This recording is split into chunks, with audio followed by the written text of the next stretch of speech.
guys, hello and welcome to yet another thought-provoking session by our very own Aman Kaushik. My name is Nikita Rawtani and I'm a part of TravelGyaan. We welcome you to the fifth session of Online Travel Summit, specially curated by TravelGyaan for our very amazing audience. Thank you so much for joining us today. In our last session, Aman gave us some very insightful and useful techniques towards emotional intelligence. I would like to just share a backdoor story between Aman and I while we were on a call initially discussing and brainstorming what trainings would be helpful when we all get back in action. So, in theory and principle, a lot of things will change, and hence, change and emotional intelligence was the first topic that Aman felt was important. But what happens once the emotional intelligence principle is understood and applied by all of us? So it was decided that the next step in order to get the ball rolling should be the 80-20 methodology. And this instantly intrigued me. So I'd like to call upon the expert on the subject, Aman Kaushik, to share some amazing facts and principles on this subject. Welcome, Aman. Good luck, guys. Happy learning. Thank you, Nikita. Thank you very, very much. Thanks to you and TravelGyaan. I really enjoyed the session which I had with you. In fact, I have worked upon that session a little bit more and have done it now at 2-3 places, and it was really well received. And my audience last time came up with a lot of interesting questions which I answered at the end. And some of those questions even dropped into my mailbox, and I was really happy to handle those questions and answered a lot of people. So let's go back a little bit. So I'm starting now my presentation and I talk about it also. And how does emotional intelligence, so I'll touch back a little bit back on emotional intelligence, because until and unless we are emotionally well managed, unless we are, our emotional mind, rational mind is taken care of, it's very difficult to think logically. And today's topic, 80-20, is a lot about logic. I'm not a numbers man myself, but I do understand how numbers work. I am more of a trainer on sales and motivation, but I understand how numbers work. And I thought that this is one principle which can help you post when you will start your business. And there are many things which you can do. This is just one of the ideas, guys. It's not that this is the only idea or this will work in every condition, but just making you understand that how some basic psychology or by sociology principle can be applied onto the business. So I'm just starting my presentation now. Give me 1 second.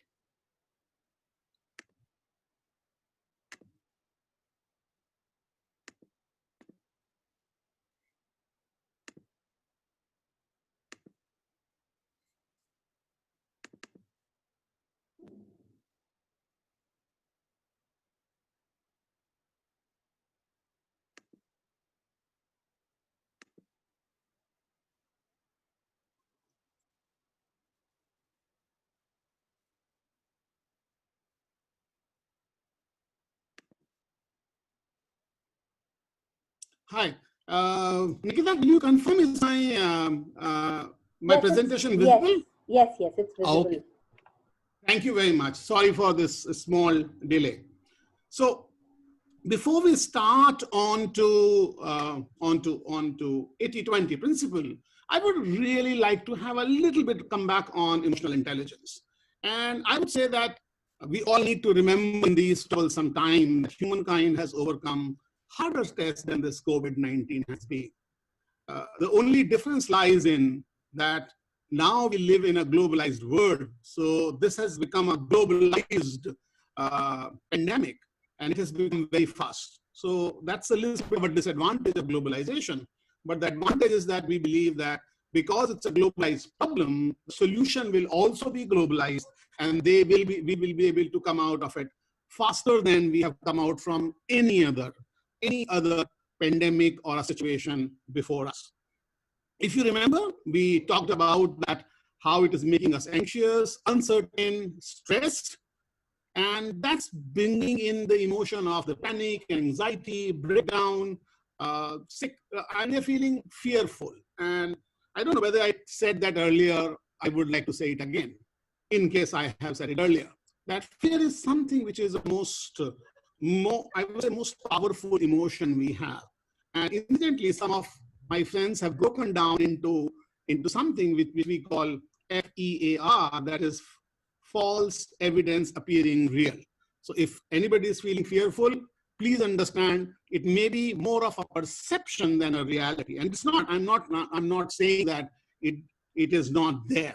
But I think the fears in our mind are bigger than what it actually is. Our mind thinks in linearity. We think one and then step two and step three and step four. We don't think one, step two, A, B, C, D, E, F, G, H, and one of them may lead to more better times than what our mind is thinking. So we had a discussion on that. We also said that are we in a position of thinking about strategy and 80-20 and how do we go about business? And we said, yeah, it's very difficult because our mind will see, or our mind will create even a small fear or a small information into something which we call a larger, bigger perception of the fear, and we stop thinking. And we talked about emotional intelligence. And we talked specifically on two things, which was self-awareness and self-regulation. How by being aware of our own emotion and by regulating our own emotion, we can start thinking rationally, right? And we also talked a lot of things about amygdala, hijack, all that stuff. Now, there are a few things which I thought you can work with or you should plan for. I had this very interesting discussion with one of my friends, and he does a business on hotels. And one thing which we discussed, both of us, and he called me up and he said, what do we do? And one thing we discussed about is like, can we build in some information around the hotels which he works? Can we build some sort of an intelligence and see how can we work around that? And he really liked the idea, and he said, okay, let me start working on that front now. Therefore, when I open, I should be more prepared to deal with business than what I am today. Now, reason is he was able to think about this thing is obviously because he's now thinking logically. About 15 days back, he was not thinking about, he was more about fearful. What will happen to my business? Will my business close? How do I pay all of that expenses which I have incurred upon? In fact, he said a very beautiful word and said, Aman, when I started 10 years back, actually, I was starting at 0. And when I will start now, I will start with -10. That's a true thought. But having said that, he also understood that it's fine. It's not only me, it's everyone. And we discussed many things what he can do with his business. And one thing which he really liked and said that, Aman, that's a definitely good principle or a good way to look at my business is 80-20. Apart from that, there are many things which we discussed what he can do with the business. But I thought that let me share this with you. And when Nikita said that this is something which may interest you, I thought, okay, let me work around this principle and see how does it work. So let me start with more now on 80-20 or Pareto's principle. Now, I don't know how many of you know, in fact, there is a technology company by the name of Pareto, or there was, if I'm not wrong, in mid-90s and to 2005, I think acquired by some another company, and I'm forgetting the name at the moment. In fact, I was working with a large TMC at that point of time called Carlson McGinley, and they were the one, I think, who was handling Pareto in Bangalore. And at that point of time, I had no idea what this Pareto is, and I have no idea why somebody has named their company as Pareto. Like you may not have any idea why I've named my company Fulcrum Push, right? So Fulcrum is actually the name, is the scientific principle by which Fulcrum is the point on where the liver works. It's the point where you put a liver and you pick a lot of weight in case you want to. So I thought that that's a good name for my organization because I help create fulcrums of growth in my client's organization. So similarly, I thought about Pareto and what the hell Pareto is. And I thought, let me do a little bit of a research. I did some research at one point of time, and I really liked what Pareto did with the business community. So his name is Fredo Pareto. He was an Italian guy.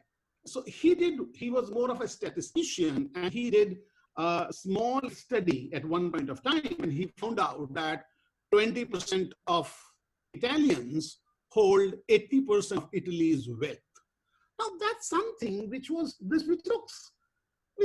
everybody said that this is a general knowledge. Why you need to do a study on it? But I think he did a real good job and given examples and converted the money and assets and many things. And finally, he realized, he put that into an observation, is that 20% of our efforts brings in 80% of our results. And that's a very, very interesting book he wrote on that. Now, that generally is the end of the matter. But people took it a little bit more. And there were many people who said, how can we apply this into some sort of business and our life? Can we make a use of it in our life? It's like theory getting converted into a principle.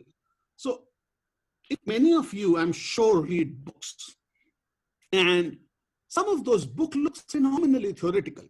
And some of my business friends says, Aman, books are something which belongs to library. Businesses works on many other things. But I think one thing we need to give huge amount of respect to people in Europe and US is that they actually do a lot of research on human behavior, sociology, psychology, anthropology, and see how do they apply to today's human and their endeavors, businesses. And can we make some sort of a use there? And I think there we do phenomenally good job. And one thing which happened in the process was that, can this be applied in business or personal life in some manner? So many people came out with a theory, and this is what it turned out to be. First of all, Pareto's principle is not a law. It's more of a understanding and observation. And when people start observing it in their daily lives and in their businesses, they realize that it is quite a bit a very good observation. So some of you might say, no, man, that's not true. My 10% things actually are taking care of 90% of my stuff. Or my 30% of effort brings 70% of my result. Or I read 30% of my book and 70% of my time, which is true, because this is not mathematical law. It's not a physics or a physical law. It's not a chemical law. It's more of an observation. And what observation is? Observation is that 20% of the inputs creates 80% of the result. Whatever we do, if you take your week or if you take your month and divide into how much hours you have worked, and assume that it turns out to be 200, it turns out to be 240 hours or 200 hours in a month, whatever it may be. I don't have the exact number. And then if you say how much I achieved out of those hours which I have put in. So even if you do some sort of estimation on the results and put the results at 100, you will realize that actually 20% of those 200 has got 80% of the result which you are able to quantify. Now, I'm not saying exact, but somewhere close. Now, how does one apply that? How does one use that? Can you work 100% of hours in the same way as 100% so that your result will become multiplied? Not possible, not humanly possible. But what it definitely says is that if you are aware that this is the 20% of the things which I do, which brings 80% of my result, then you realize that if I can manage this 20% better, if I'm really, really cued in this 20%, if I'm really, really not disturbed in this 20%, and I am able to increase it by some number, that particular effort, chances are that you will be able to increase your productivity, right? And that's what this principle is. And it can be applied in many other ways. For example, we all have people. Some of us, you may have 10 people. Some of you may be 100 people. And we all love our people, which is absolutely fine. And if I ask you to say, which are the good people you have, you will say, all of my people are good. And you know in your heart, that's not true. And what do? Am I saying, I'm asking you to let go 80% of people? No, you shouldn't. Because whatever new people you will have, even they will fall into this observation or this principle, 80-20. But what you can definitely do is that you know who are the 20% people who are producing 80% of your result. And whatever happens, you are not going to lose those 20%. Do you know them? Do you know them how to take care of them? Do you know them how to train them? And do you know them how to create an environment in which these 20% works phenomenally well, and those 80% can move into this 20% and increase this number? So when you are doing incentivization, do you do incentivization in a simple formula, everybody gets 10%? Or you say, no, I know who are the 20%. In fact, I'm a great admirer of Jack Welch, who passed, if I'm not wrong, last month. And he was the person who made GE what GE is. And he used to say in his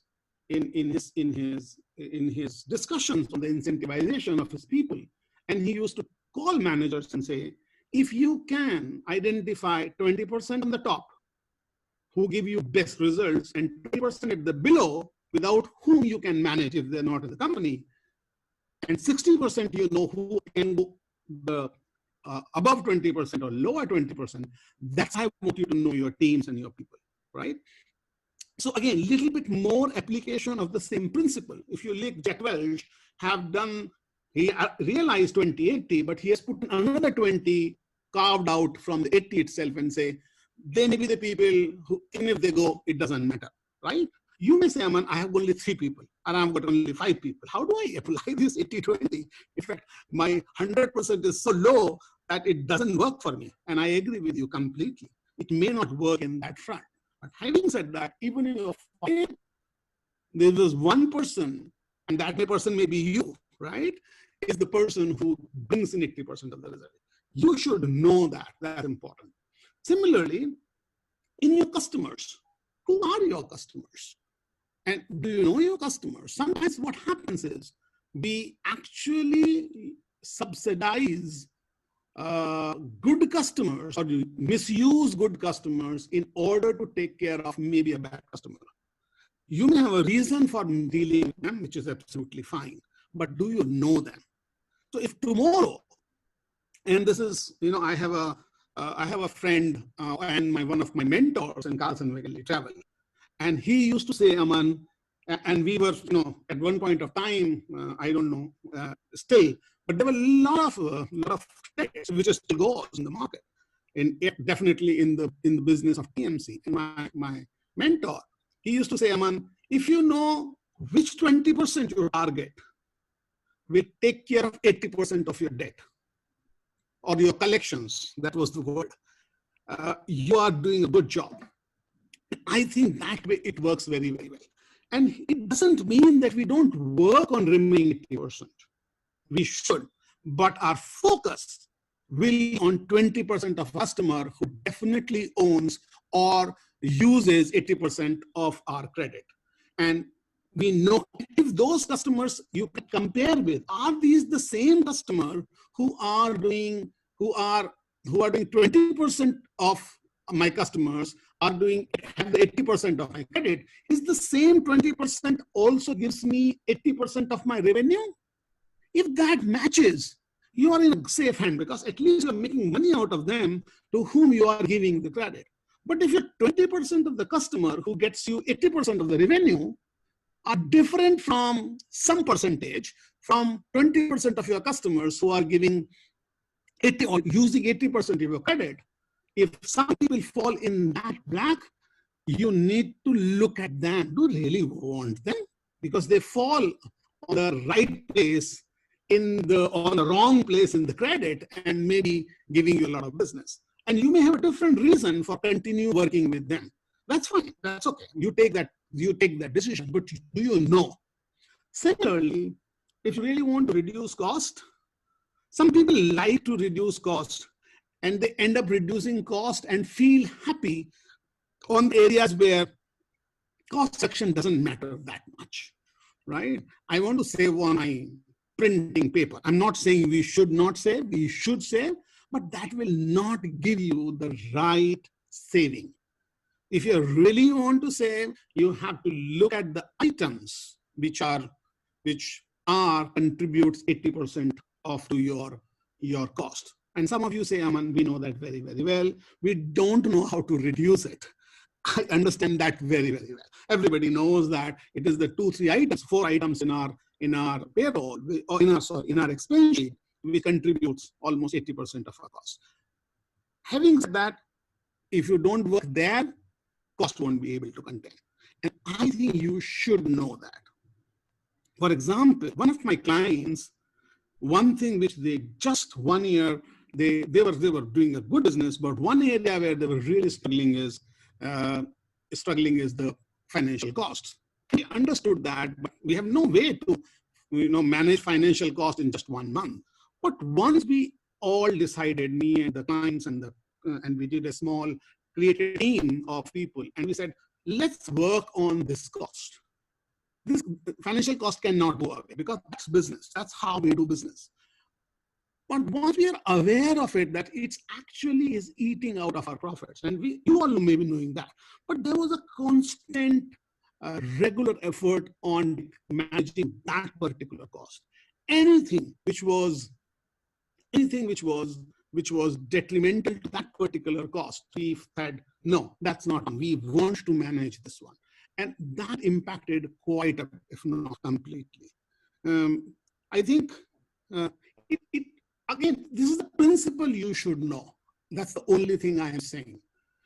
Application depends upon how do you make sense out of it. Now, for example, it can be applied in your daily routine lives. For example, if you look at your wardrobe, 20% of your clothes you wear 80% of the time. So when you want to keep them back, once the winter gets over, do you know which clothes you want to don't put them back and which clothes you would like to give away? If you look at your winter clothes you are packing back, you will realize that I'm packing it back, but once it comes back in the next winter, I won't be using it again because I didn't use it this time too, right? Similarly, you can apply it in your family costs, in your various things which you want to do, right? Now, a little bit more on the application, though I do talk about application at that point of time also.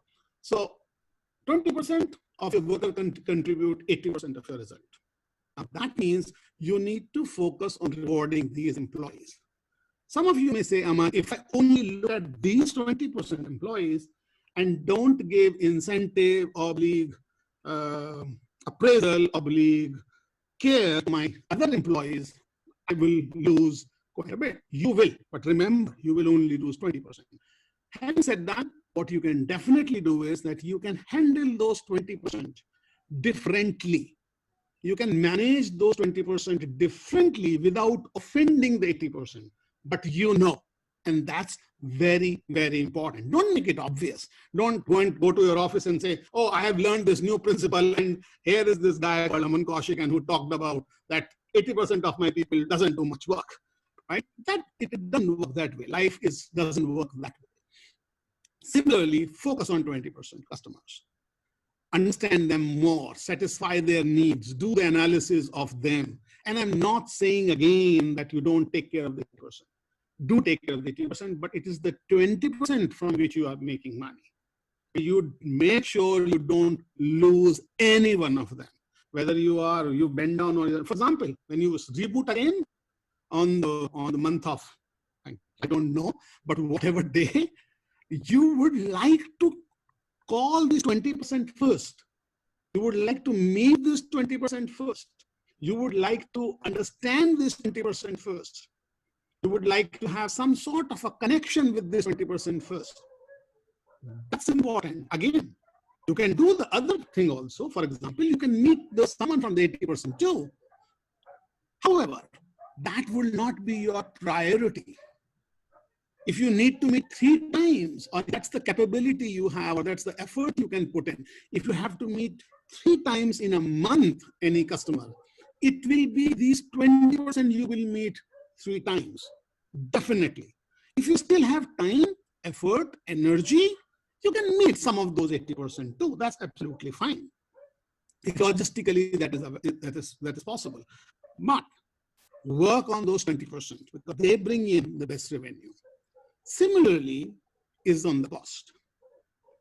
Some of you are really cued into your business and you know where you would like to work on the cost part. However, some of you may not be, right?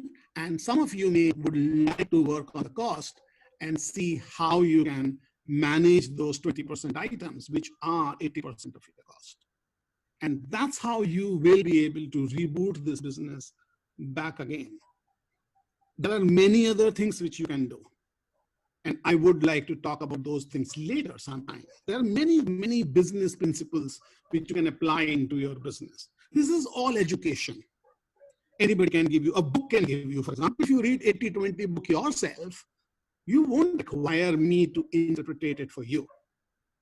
But what I have done is I have taken out a principle, converted into some sort of a thought-provoking discussion. I'm sure some of you will use it and make your business more better or able to reboot your business better. And it's not the only thing you will do. You will do many other things. And I'm sure this will also be part of your own endeavor, which you will be doing. So thank you very, very much. I hand it over to Nikita, and she will be able, she will do the closing for us. Thank you very, very much to all of you. Nikita? Yes, thank you so much, Aman. This was indeed wonderful. What a lovely training and what amazing insights. And oh my God, this was something which actually helped us understand so many things. I'm going to apply that in my principles, in my company. And we do have a lot of questions pouring in from the audience, and we will address them one by one. Audience, just give me a minute to get started with.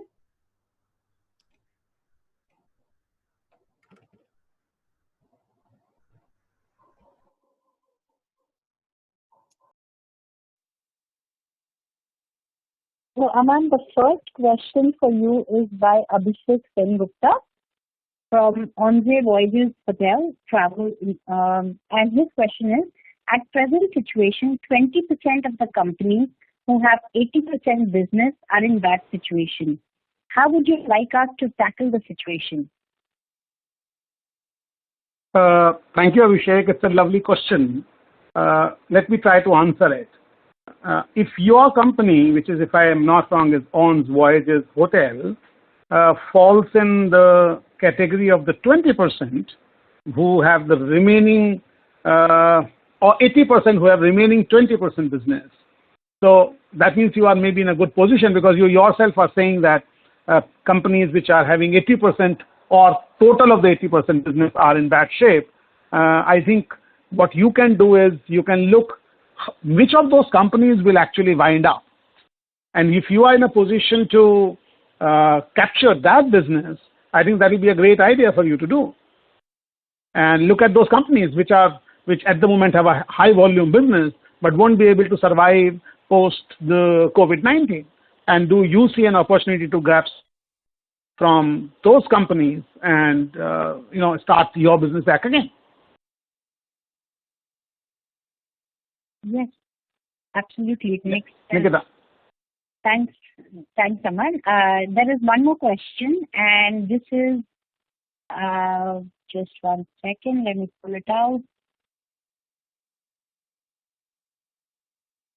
Okay, so this is by Jay Satwani from Satyam Travel, and he says, yes. Hi, thanks for organizing these talks. At these times, they are a beacon of hope. Thank you, Jay. Thank you for acknowledging that. In case of 80-20 principle, he wants to know, is it not a bit risky for travel agents? So he says that I know of an agent who had sales of almost 1 crore per week. almost 70% of it came from one corporate group. Now that corporate group has gone bust and the travel agent's money is blocked with the corporate. Also, his sales figures have dropped by almost 80%. So, Aman, what do you have to say about it? So thanks, Jay. Again, very interesting question, but a little bit different. You see, when you say that 70% of an agency was coming from one corporate, actually it's not the 80-20 principle. Because if this gentleman has, say, assume for a moment, let 40 customers, and 70% is coming from one, that means if 70% business is coming out from 1% of his client or 2% of his client. Now that's definitely a dangerous position, 101%. And one should never put itself into that position. Again, so what I am saying is if this gentleman has a business, assume they have a business of say 20 crores, and that 20 crores, 16 crores comes out from 20 customers. Now that's a very desirable position because that means 2.5 crore is coming out from one customer. So if one customer then goes default, it doesn't affect that much because that's 10% of the 20 crores. But if any of us is doing that thing, that our one customer, in fact 70% is alarmingly high. In fact, no of our customers should grow beyond 30% ever of our total business. So if you have a customer, if you have a business of 20 crore and one customer is bringing in 15 crores, idea is not to throw that customer away. Idea is to build new customers so that your business become from 30 to 50, and now this gentleman or this company is like 10-15 crores out of 50. That's a desirable position because then even if you lose one, it doesn't matter that much. So I don't think it's a 80-20 question which you have asked. I think that's a question, how much percentage or how much should be one customer should be belonging to us or how much business it should give. If it goes beyond 30% of your total, definitely you have a challenge because that customer can any time arm twist to you. I hope that answered your question. Wow, this is so interesting. It was actually, from what I get out of it, it's actually putting all eggs in one basket. So developing more customer base is something that should be the right thing to do. Great. I hope that answers this question. The next one is by Santosh Pujari. It's not a question. It's more about, a statement that he's passed. He says, Aman and Nikita, sessions by you are really motivating and keeps us positive temporarily. But ultimately, when we foresee the practical fact on situation that will be faced by travel industry, the future once COVID ends, it really shatters the confidence. Anything that you would like to say to Santosh here?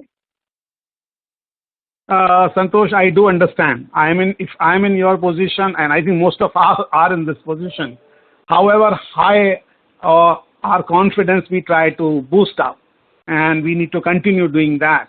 But I think real life is definitely a little bit demotivating, and we find information which demotivates us every day. Having said that, that's what life is.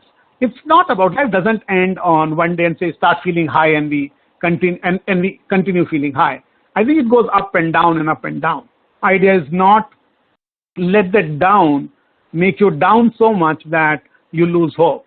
I personally feel that we belong to a very great industry. We have chosen it on our own, and I think this industry is going nowhere. I don't know when this will open, but whenever it will open, I'm damn sure that within few months we will be back onto our toes and we will be up and running for the bright future. I totally see that. I feel it's the survival of the fittest, and I'm sure as travel professionals we've gone through so much that we are the strongest of the lot, and we will bounce back with double the enthusiasm and with double the business that we've lost. The last question is by Naveed Sheikh from Quality Travel World.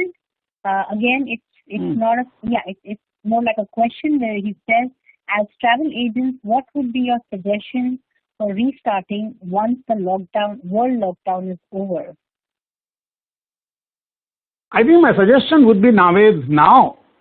One is that you prepare yourself, have a plan, at least on the paper, that this is the 5 activities I will do once the lockdown is over. Obviously, you will go back and look at your numbers and your books and your office and restart the whole thing. But having said that, you also need to have a little bit of a plan. And when I say plan, you should write down 10 people you will contact as soon as you go back, 10 people you would like to meet as soon as you go back, 10 companies you would like to visit as soon as you go back in case you are in a corporate travel business. Look at 10 DMCs.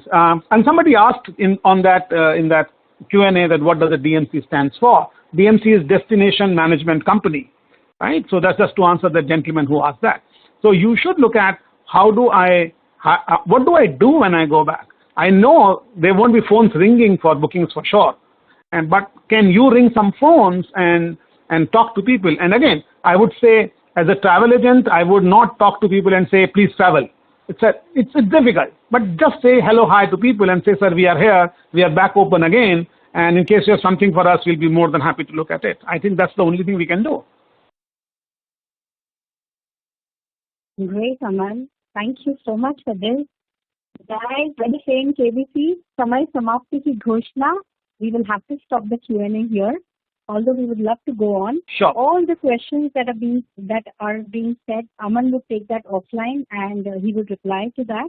And you can also address your questions to Aman offline. And his contact was shared with you. I will again be sharing the contact with you on the screen. Here it is. It's just being shared. Okay, so that brings us to the end of a wonderful session. Our next session is on 13th April, where you will learn about the 30 Days of Sales Success by Dan Chappell.